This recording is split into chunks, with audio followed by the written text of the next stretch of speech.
Ever pull a speaker driver out of its shipping box and just feel the sheer gravity of it in your hands? That 56-ounce magnet attached to the back of this 12-inch frame doesn't mess around.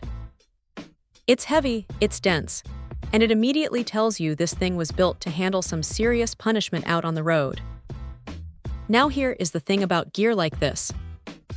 You look at a 4800-watt program rating, or 400 watts continuous at 8 ohms, and your mind immediately jumps to roaring concert stages or battered club monitors that have seen one too many spilled drinks.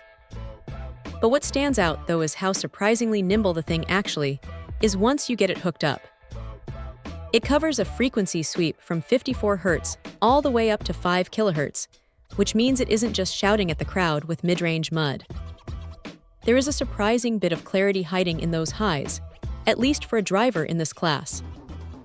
Honestly, if someone is trying to piece together a punchy sound reinforcement setup, or even looking for a reliable replacement cone for a heavy-hitting bass or lead guitar cabinet, this unit slots right into that sweet spot without demanding a massive bank loan.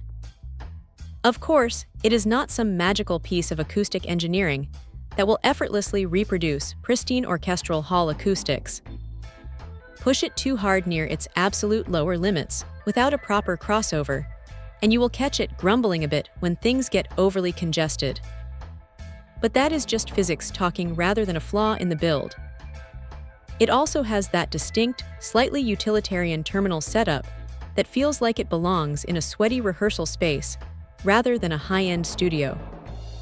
So yeah, if you need a dependable, rock-solid workhorse that can take a beating night after night and just keep pushing sound through the room, this heavy chunk of metal is pretty hard to argue with.